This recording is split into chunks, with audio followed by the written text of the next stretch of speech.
Everybody should be able to unmute themselves if they want to. Good morning. Good morning. Jean, did you get my message about your poem in the senior news? I did not.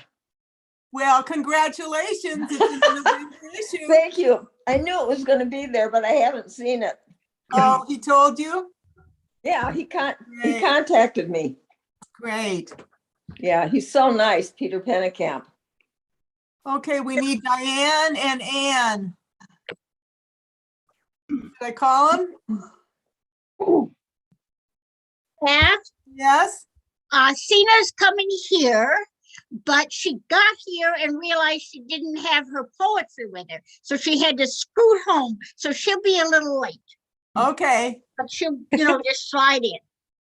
Does anybody And know anything about Marlene Anne or Diane? Marla? Marla has her hand up indicating that she doesn't hear us, I believe. Oh, it does say connecting to audio. Yes, it's Marlene, it's possible if you exit completely and then join us back in again, that it'll start working because it's been just loading for a while, I can see. So potentially if you just close Zoom completely and enter the meeting again. she can't hear us. Oh, she appears- can't hear us at all. No. Okay. Perhaps somebody needs to call her. I'm calling Diane. Yes. Okay.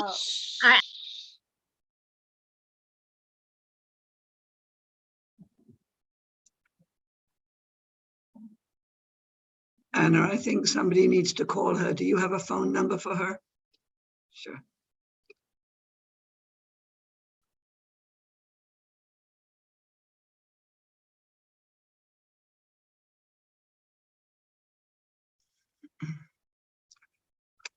Maybe. Okay, I called her and left a message. Let me see if I have Marla. I think maybe Anna called her. I'm not sure. Maybe. Oh, good. Okay. I'm going to call Anne. She seems to be, Anna seems to be talking. Maybe she's talking to her. I don't know, but. No, sorry, I thought I was not unmuted. I was muted.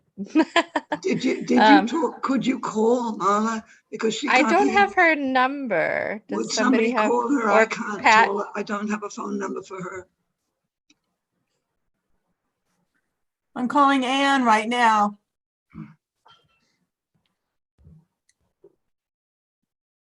Don't think I have Marla. Don't think I did. Very well, told you. Don't have it.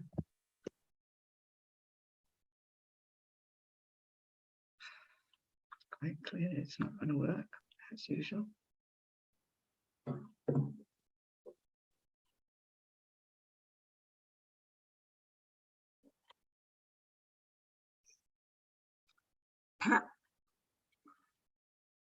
Pat.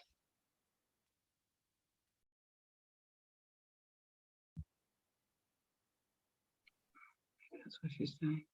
Oh, Anne's here.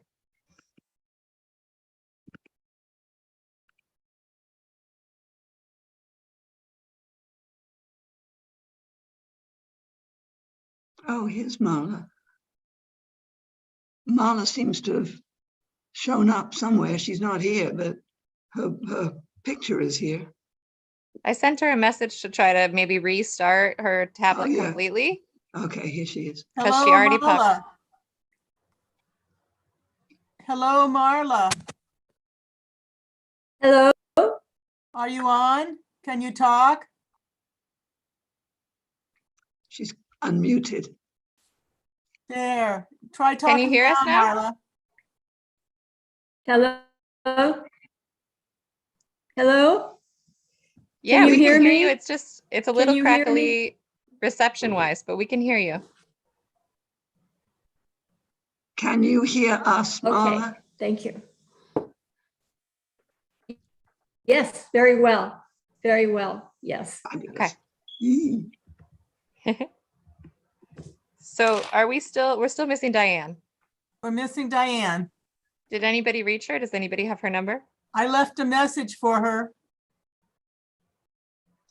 Hi, Ginger. I'll call her again. Okay. Or Jean might be.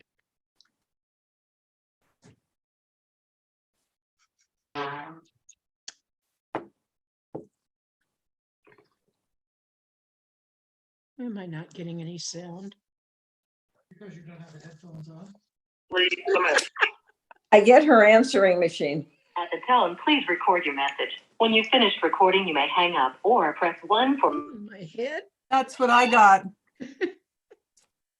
Well, luckily she doesn't come in till a little bit later. So if she's a little late, I can still make her co-host at any point. So hopefully she can just slide right in. Volume knob on the There's Annette. volume knob on the cord. Did you want us to do that funny thing about having the screen thing or not? I see. Never I would mind. say don't do anything that you're not comfortable with. It's only if you need it. There's no reason to complicate if it's not bothering you. Thank you. Yeah. And then Pat, are you going to intro Annette? Or are we just going to start by spotlighting her? Just start by spotlighting her. Okay, cool.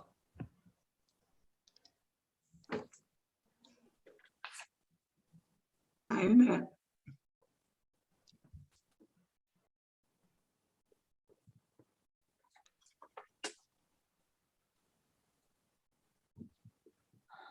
Where's Diane? What about Debbie? Is Debbie here? Oh, Yeah, and there's Debbie. Oh my Debbie. God. Oh my Jesus. gosh, she's at the very beginning. Yeah, she's as important. Oh dear, dear, dear. Good job, Steve. Good job. There's probably not much point. We in- have 8 minutes. Yeah, We have 8 minutes. yeah.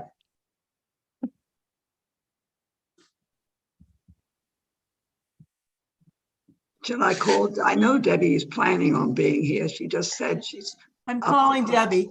yeah.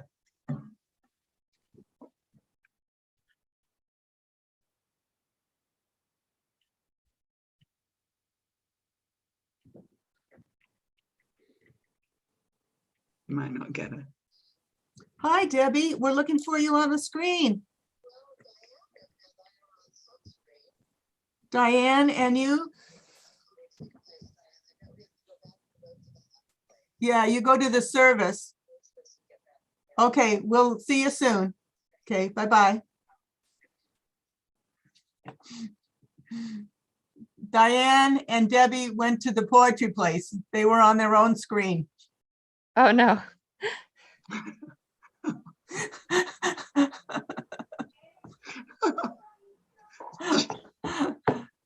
Never mind. Hello, Chris and Ginger and Stephen.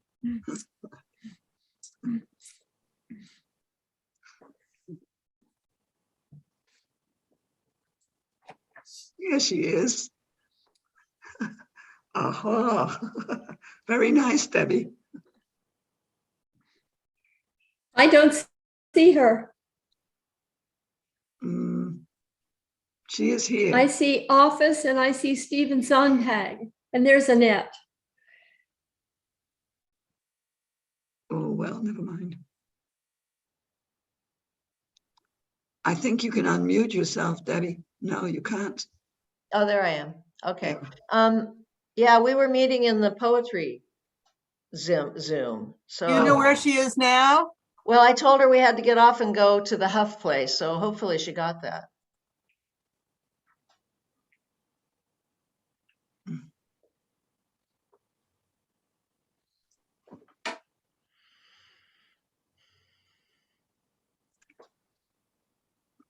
Very elegant you look, Debbie. You do. Yes, incredible. That is a Did you good use it? job. Did you use Whoever the did- magic makeup? Of course. You look great. Yeah. Well, that's because I've got the lighting a little subdued.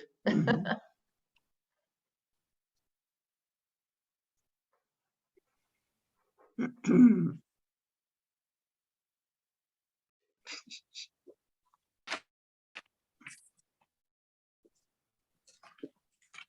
Oh, well, never mind. Has somebody called Diane?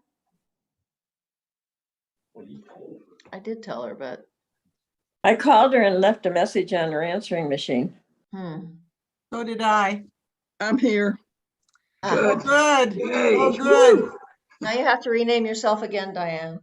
Woo. Can I choose, can I choose just any name? Of course. Oh, I can rename you. You can't choose any name because I need to know it's you. Yeah. Well, okay, so are you going to rename me? I got you. Yeah. Thank you very much. Make sure my last name's spelled right. You did. Thank you. You are welcome. I've spent a lifetime with it being misspelled. Yeah. Okay, so should I be looking at just a small number of you over to the side, and the main thing I'm looking at is the open book? Yep. I made a pretty picture so we can Thank you. follow protocol. That's lovely, Anna. Yeah. Thank Yes, you. it Gorgeous. is.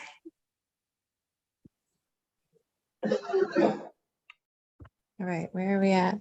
3 more minutes. Fantastic. Wow. David, I thought we were the only ones who had come.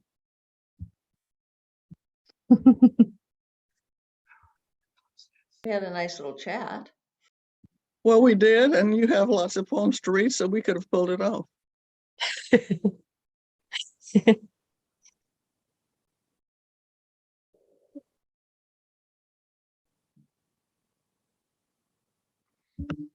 I assume I'm changing the extinguishing of the candle. No You- one feels strongly about it. I'll just do the shorter thing. You could repeat the 3 lines. I thought I'd just say something else. Okay, whatever you like. It'll be very brief.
Thank you, Annette.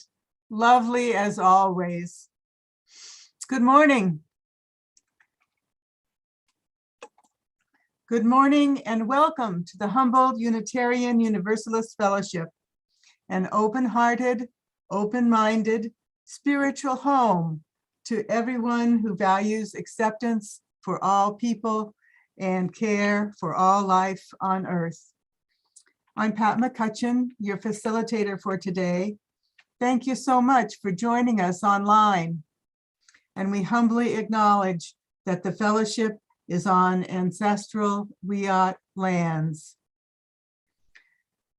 Please consider for a moment what is in your heart. Do you have a worry, a concern, a delight, or a joy you'd like to share? If so, please write it in the chat, and later I will read it and drop a pebble in this water for each joy or concern, so the ripples can spread to all of us. One of our sorrows is that one of our valued members had a family emergency and had to fly away to Montana. So Debbie Harrison will be reading her poems. We're here today to celebrate poetry and the joy and comfort it brings to us in this time of uncertainty and distress. The Fellowship's Friday Poets have been considering such concerns together weekly since April 2020.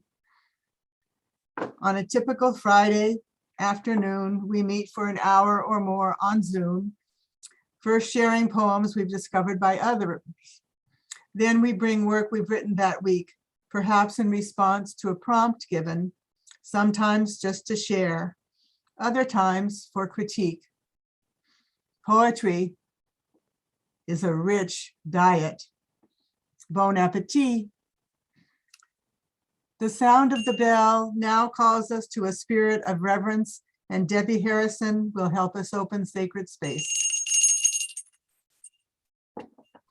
Thank you, Pat. Oh no, I only have one match. No, I don't. I have a whole thing of matches. I'm good. Okay. Try again. Huh. These matches don't want to light. They did this morning.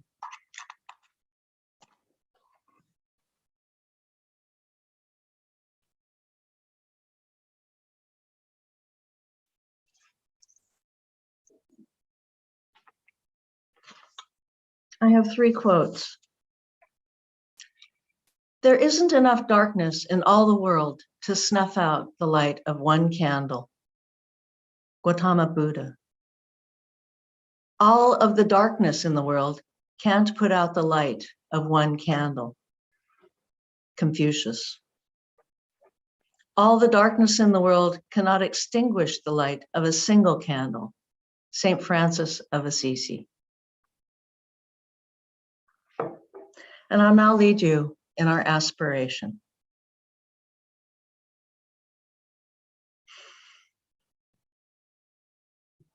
May love be the spirit of this fellowship. May the quest for truth be its sacrament, and service be its prayer. To dwell together in peace, to seek knowledge and freedom, and to help one another in fellowship. This is our aspiration.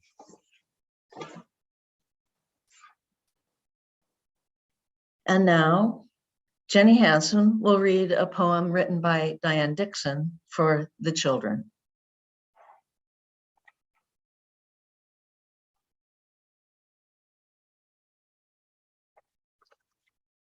Halloween poem. Gather around and listen, children, to my story of Halloween. This is when the ghosts come out, and some witches might be mean, but the witches can be good, and the pumpkins smile at you. Halloween is once a year, and each year it is brand new. So let's dress up and have some fun. For Halloween, let's all pretend The ghosts come out, and witches too. They want to be your scary friends. And now I'm going to pass this on to Annette to play our lovely Singing the Children Out. Of course, they're not here because it's already Halloween. So, but the music is gorgeous.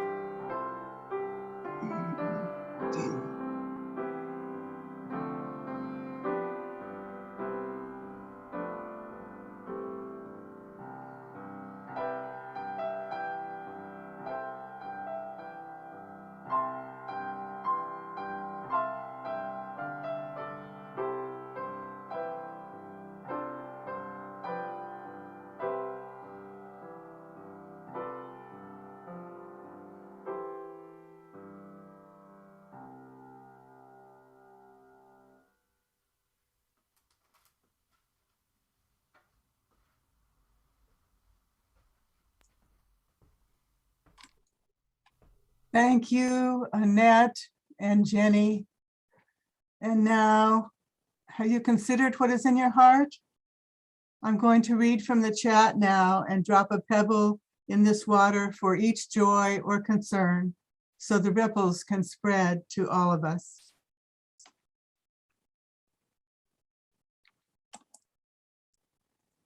From Joanne Huffman, her dear friend of 50 years, Toby Mandel, is in rapid decline after a stroke 5 years ago, and we're expecting her loss soon. She is in our thoughts for Toby. From Chip Sharp, thank you, Laurel Bussey, Sina Marina, and Sylvia Shaw for helping to display the Huff Climate Action and Black Lives Matter banner yesterday in Eureka from noon to 1:30. And a stone for Colleen Broderick, visiting her beloved brother in Montana in hospice.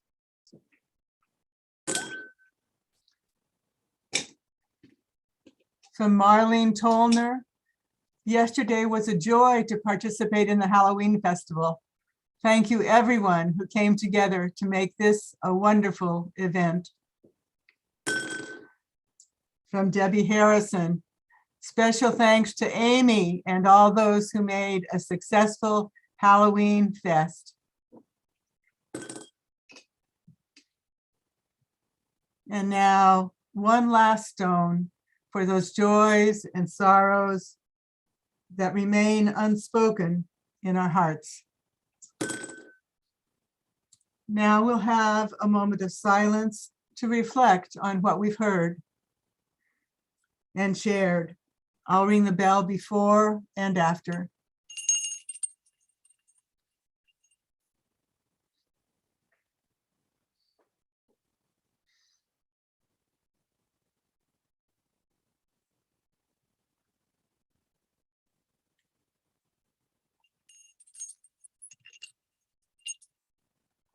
Now we will hear from our first poet, Anne Kilby.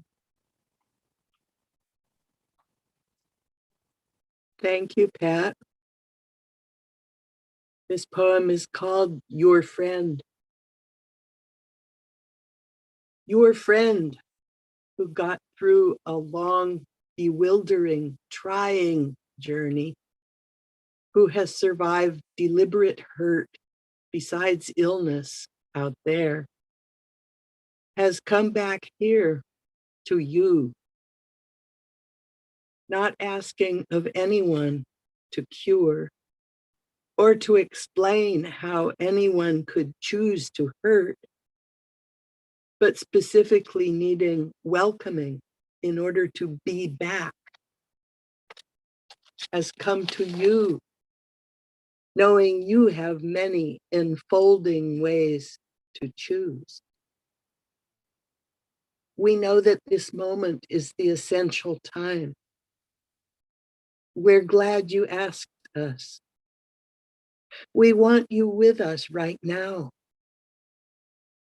Come, enjoy heart with us again, even more.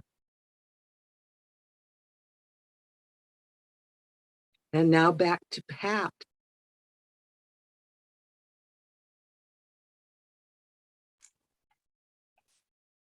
Thank you, Anne.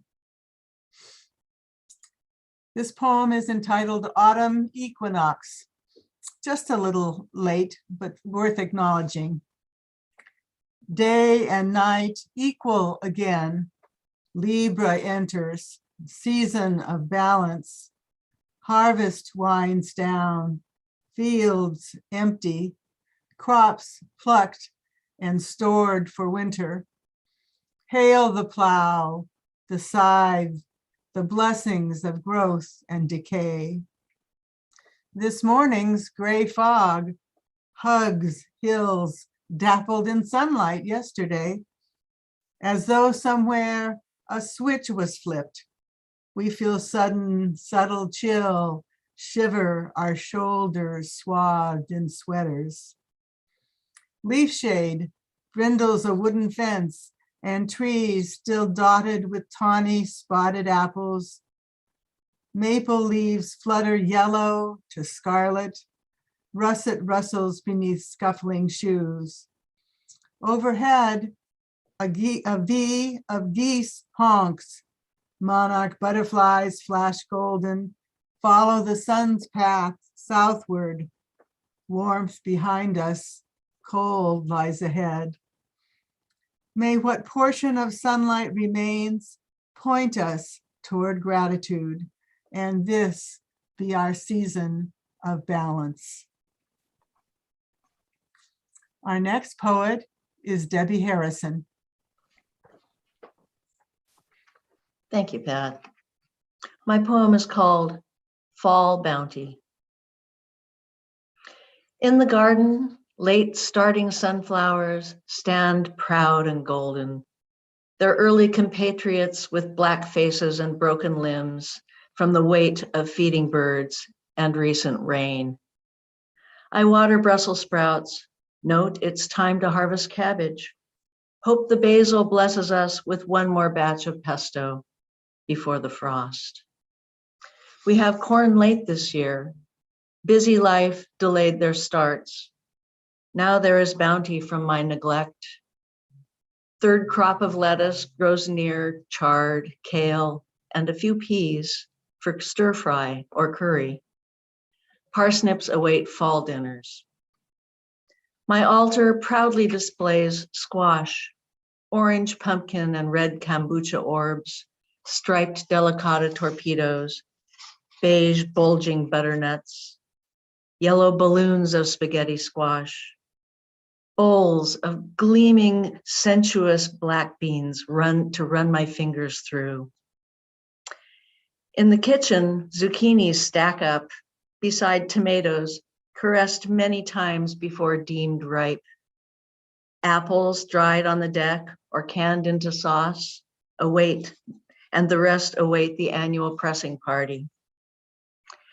As I pick the last handful of blueberries, an odd sound is heard, finally identified as the faint call of geese. I look up and find a faint wisp, their line against the blue sky. Our next poet will be Marla West.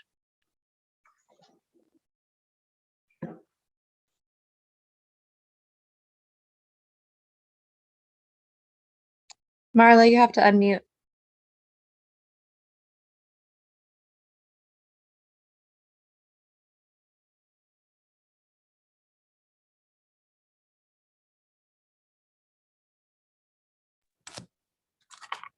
Apologies. Thank you, Debbie. The title of my poem is It Might Be. It might be the rosy glow of morning, spreading its smile over the near dark hills.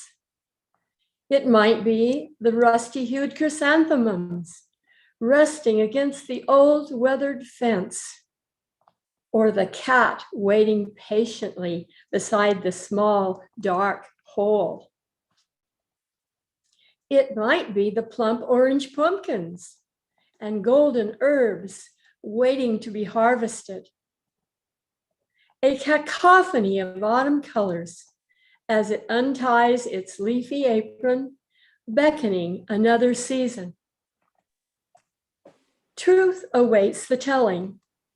No single sound implies. Winter waves its chilly fingers, and we rejoice. Hallelujah. And now we'll hear from poet Jean Muncy. Thank you, Marla. My poem is called A Moment. It's a day for outside watering, a boring task, I think, until I see the raven rushing by, tailed by an angry finch. The red tail soaring, the verdins flitting, the phoebes learning to fly. And then the best. My hose is imperfect, leaking cold water on my wrist and spraying, not jetting. A little Anna's circles tentatively. She darts in and out at the edge of the spray, frightened but curious, tempted but scared. Finally, she settles in the soft crown of a nearby lavender sprig, spreads her wings in invitation as a soft spray reaches her, fuchsia gorget screaming in the sun. She luxuriates in the perfection of the moment, and I am no longer bored. And I have another short poem on the same subject, but with a different tone. It's a limerick. There once was a sweet little hummer who came to my feeder all summer, twisting and twirling, bright colors swirling. But it's fall now, he's gone. What a bummer.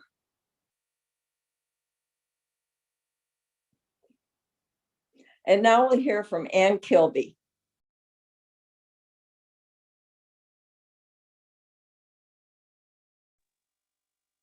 Thank you, Jean.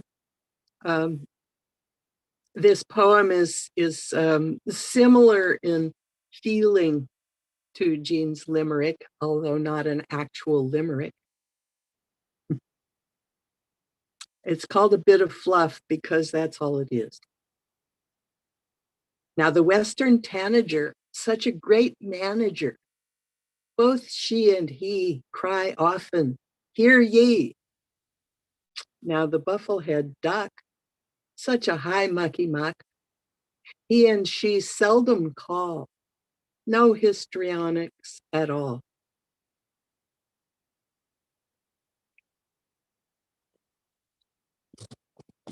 And now we come to our chance to support our fellowship. As we all know, we depend upon each other to maintain our facilities and our programs. Please offer what you feel you can for this. Your screen slide will show the Venmo option. You may also send a check to the office. Please make it out to Huff, H-U-U-F. And while we all get it together, we will enjoy Annette's musical offering.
Thank you very, very much, Annette.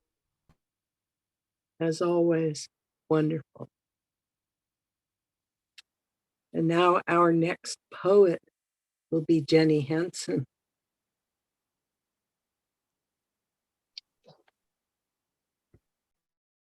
From the Bay Trail in spring, different season, very much the same kind of weather, some of the time. Out on the trail, a beautiful day. Warm sun is smiling, seductive, enticing. A high raging wind arrives out of nowhere. Gusts push me and pull me, willful, cold and strong. Sun hat brim twists, skirt swirls and lifts. White-crowned sparrows sing through the whoosh. 3 turkey vultures caught by the wind lift sweep sideways, lie flat on the air. A tern is whisked by, eyes on the water below, red bill flashing. It plunges for prey. Harbor seals bask, snooze on the mud flats as the drama unfolds. On shore, a snowstorm of petals leap and prance. I'm freezing and smiling, flying high as a kite, ecstatically joined in a passion for life.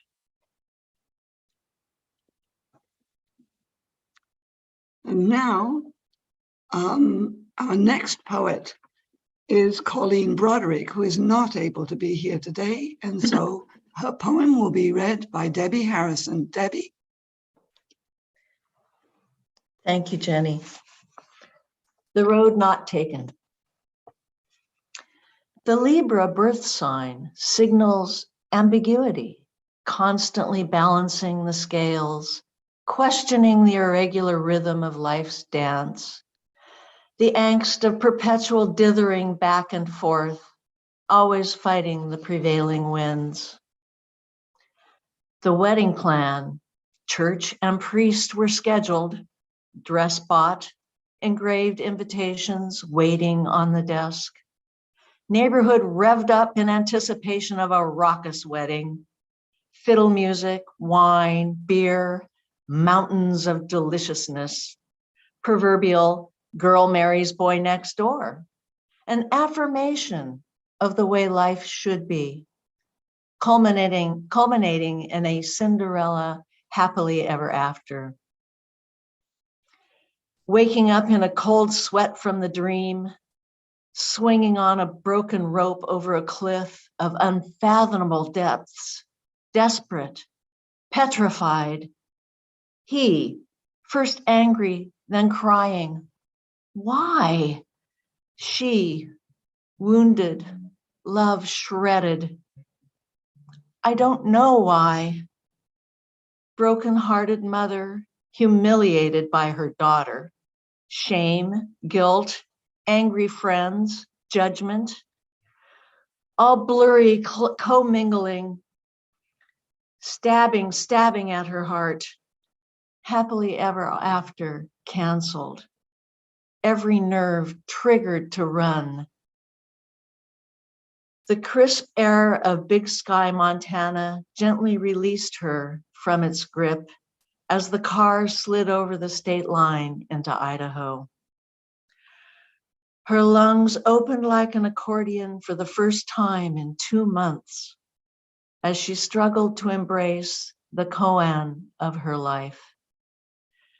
There are scars embedded in these ancient fossils, ancient hidden fossils, scars of disruption that surface in this aged traveler, surveying the road not taken.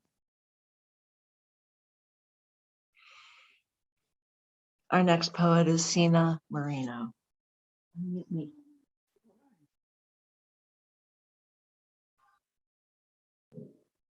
Thank you, Debbie.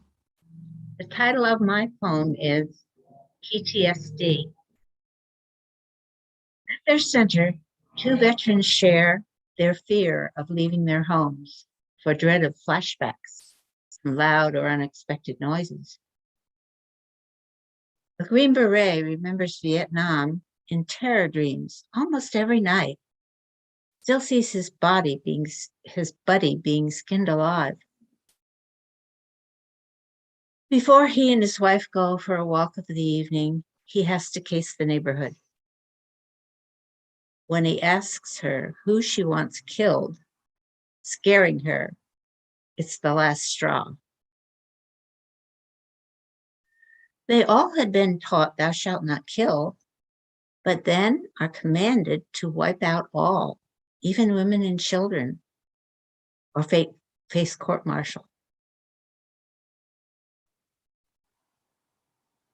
And now we'll hear from Jenny Hansen again.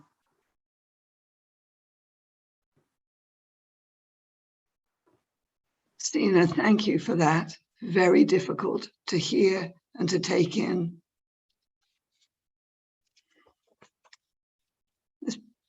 Poems, like photographs, compose, frame, exclude, discard, pair to the essential. Two-dimensional. I need the third dimension. The click of my eyes camera takes in a wealth of more. My voice, a cavalcade of surround sound, words everywhere. Poem bubbles up. Fragmented, untidy, unfocused musings. Rich melange of idea, thought, and question. Appearance of chaos. Inside, the treasure keeps expanding my world, making meaning for me. And now it's my pleasure to introduce Diane Dixon.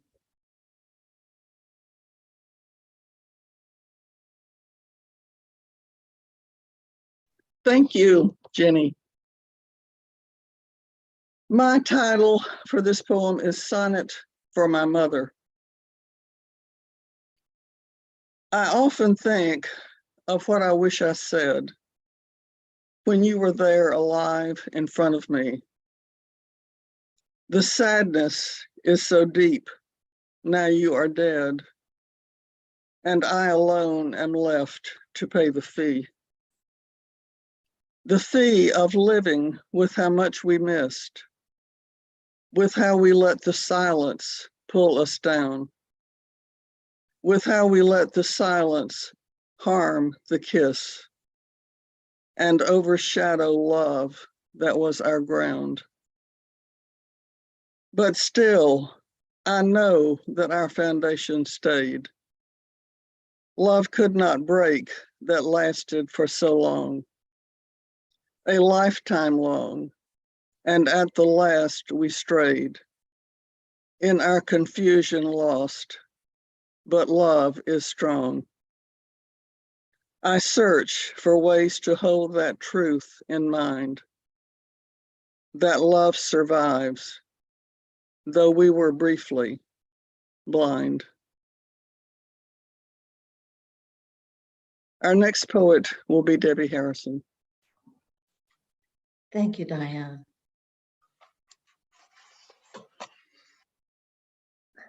Change. I see it coming. The world has dissolved. Initially, I could only follow instructions. Believe the road I was shown had to be the correct one, trod by so many others facing this prospect. Now, partway through, the path fades, forks repeatedly, each turning unknown corners. Time for me to decide my own way.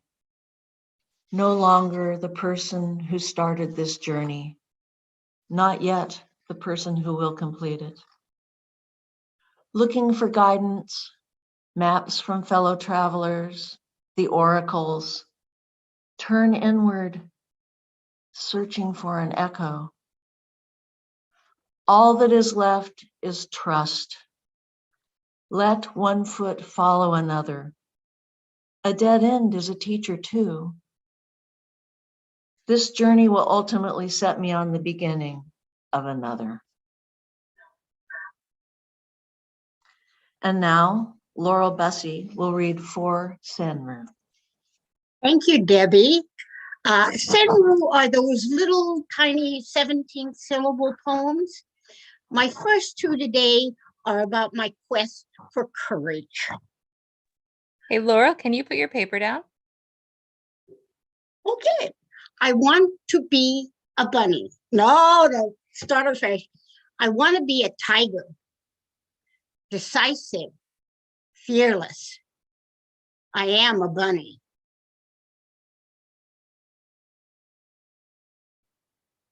Being capable promotes confidence, pride. Oh, I am doomed. My cup runneth over. My cup runneth over, flows across the table, puddles on the floor. The new moon. The new moon looks small, but its promise is enormous. Endless renewal. Back to you, Debbie. Thank you, Laurel. This poem is one of Colleen Broderick's poems. It's called My Nanny Watch. I'm wearing my nanny watch, compulsively scanning it. Do I have enough steps today? Why is my heartbeat so low, so high? How long did I sleep? Did I get enough REM? All this clutter emerging from my intervention. 3 poker-faced children poised as prosecutors. Me, defendant, in the judicial hot seat. Prosecutor number 1, also known as Hollis, turns on the video evidence. Lovely, well-coiffed matronly figure, flat on the floor, pleads, "Help! I've fallen and I can't get up." Defendant, me. We've had this conversation before. Remember, I agreed to wear my phone 24/7. Prosecutor number 2, known as John. Mom, you can't wear it in the shower. And for the record, adding, besides, the phone rings 5 times before you pick up. Insinuating occasionally I cheat. Defendant, me, coyly retorts, well, I do go to the bathroom, you know. Prosecutor number 3, also known as Deirdre, closes the deal.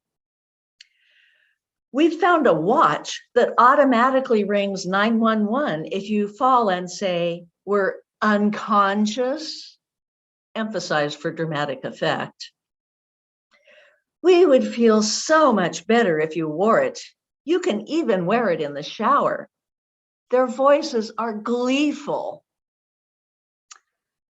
I'm not a fool. 3-1 is not good odds. I capitulate.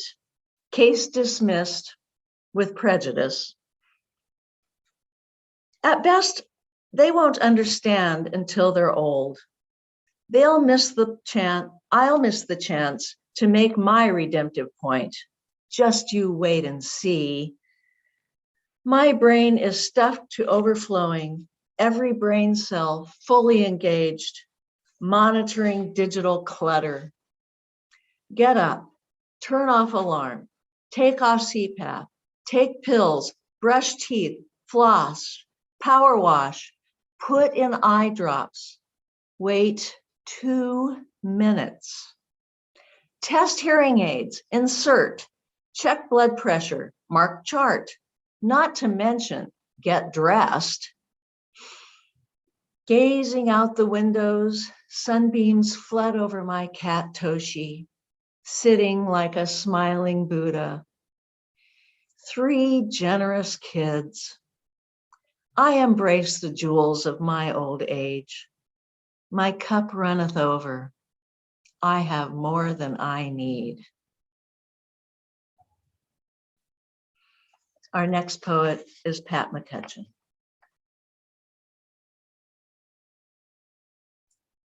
Thank you, Debbie and Colleen.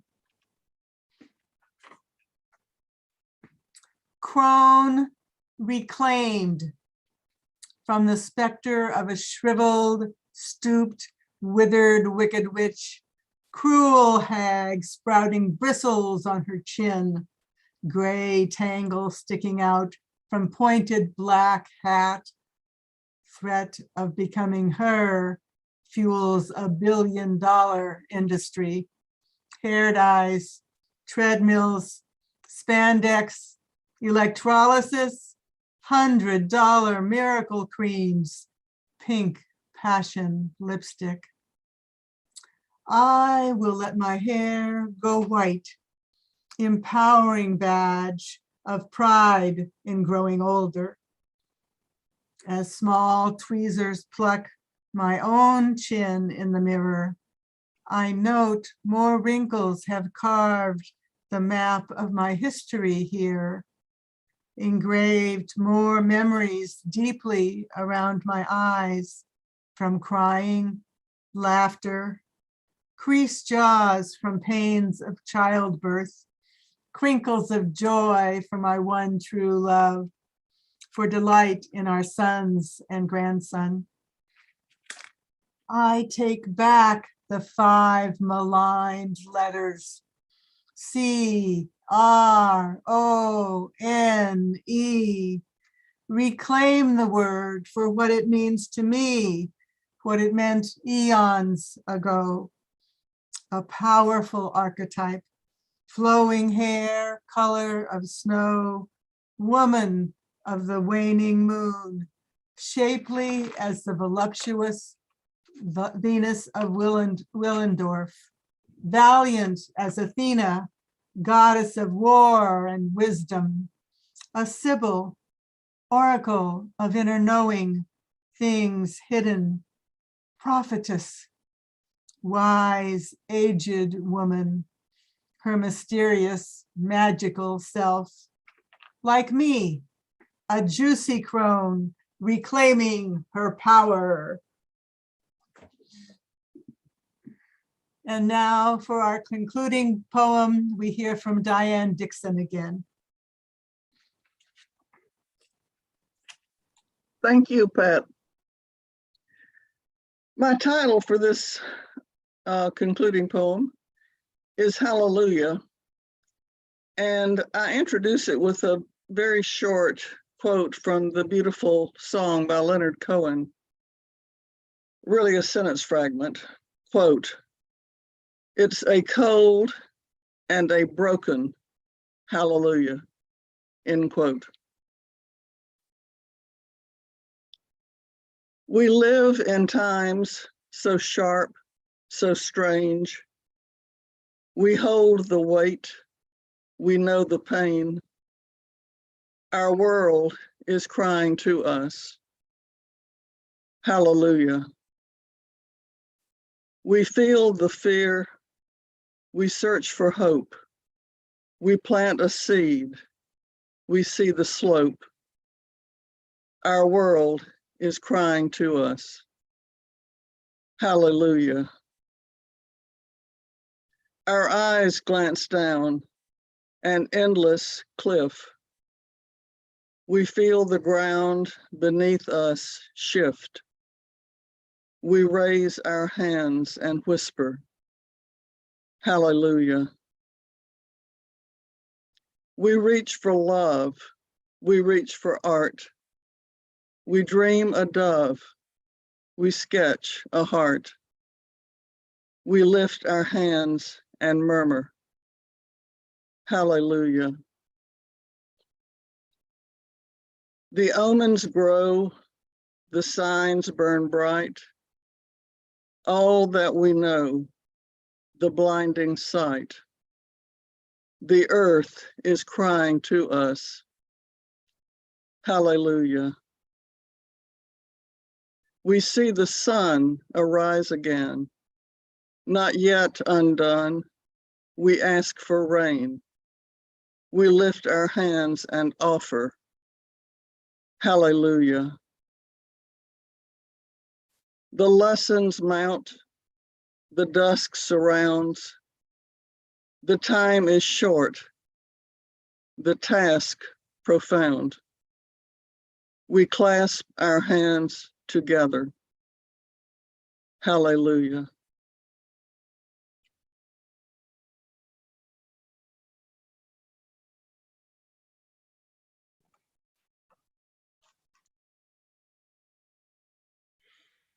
Well, this concludes our poetry offering. Thank you so much for attending. As we leave our time together, may we carry this light of our flame in our hearts.